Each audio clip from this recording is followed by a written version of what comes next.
Hi, Mike Pekor here from Long Island Hypnotherapy, www.liphypnosis.com, and Tai Chi of Long Island, www.taichili.com. In this video, what I'd like to do is sort of convey to you something about the pursuit of enlightenment, the pursuit of liberation, the pursuit of nirvana, the pursuit of insight, the pursuit of understanding, etc., the pursuit of the divine.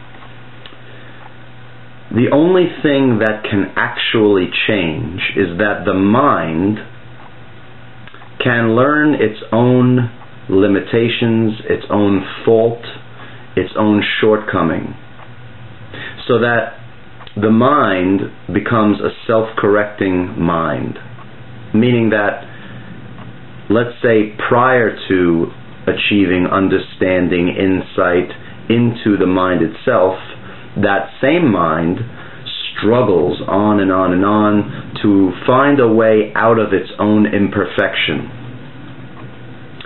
What it does is it creates ideals, and then it strives to achieve those or reach those ideals. But as long as the thinking mind is the tool being used to reach that goal, then it is perpetuating the very suffering and struggle that it is seeking to eliminate. So what does that mean? It means that the approach must be indirect. The mind must learn its own place within consciousness, its own usefulness and its own uselessness. In terms of reaching enlightenment, insight, true understanding, the mind must come to see that it can only think about what it has already been exposed to. It can only think in terms of what it has already been exposed to. This is the thinking mind, the part of our mind that we tend to take so much pride in and put so much energy and time into fostering and cultivating. But the thinking mind is a very narrow tool, a very important, useful tool, but it's very narrow.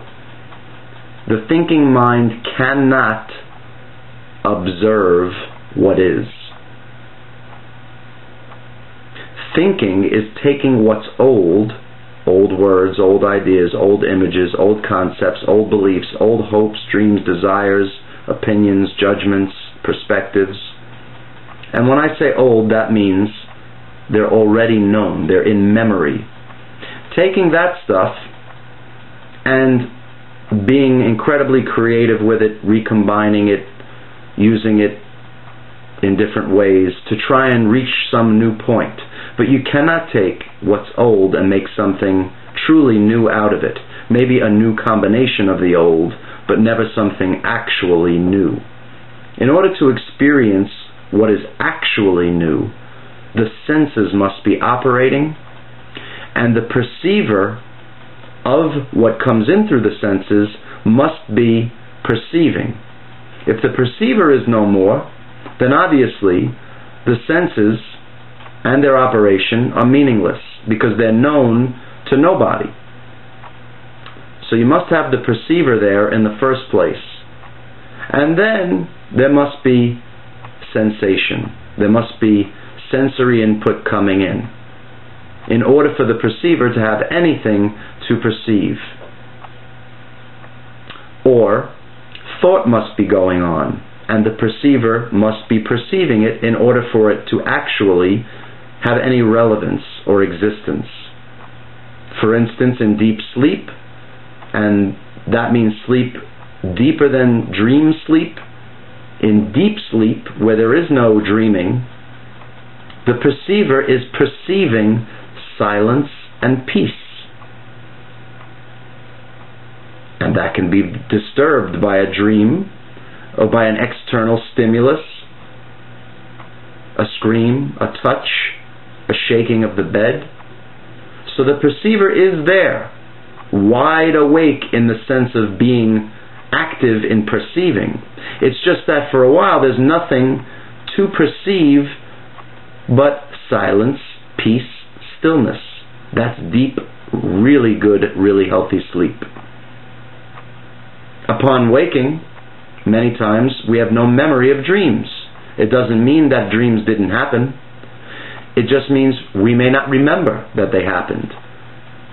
But the perceiver must be present, must exist in order for anything else to exist, including thought.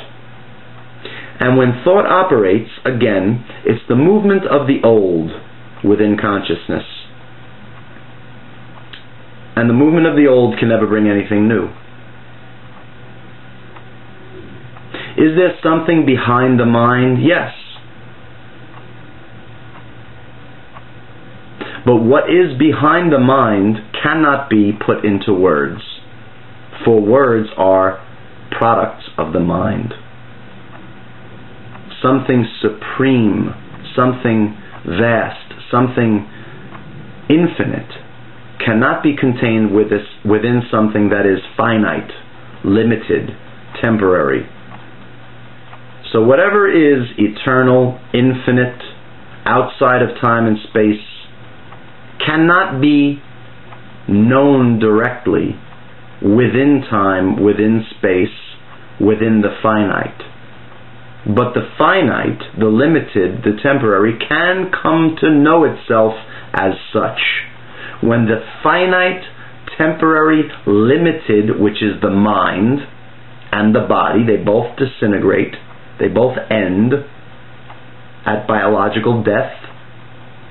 When the mind, the thinking mind, and all of its memories, and all of its hopes, dreams, desires, imagination, so to speak, memory and imagination, when that memory and imagination come to an end with the body, as life leaves the body,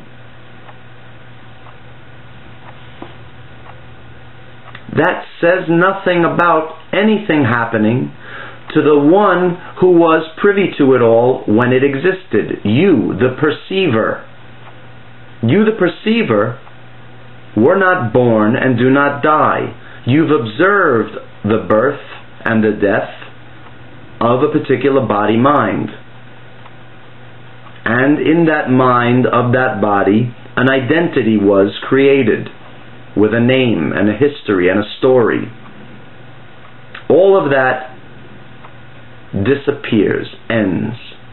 But the one who was privy to it all from the beginning until the end, was there before it started, will be there after it ends, is outside of time, is eternal, is God, is you.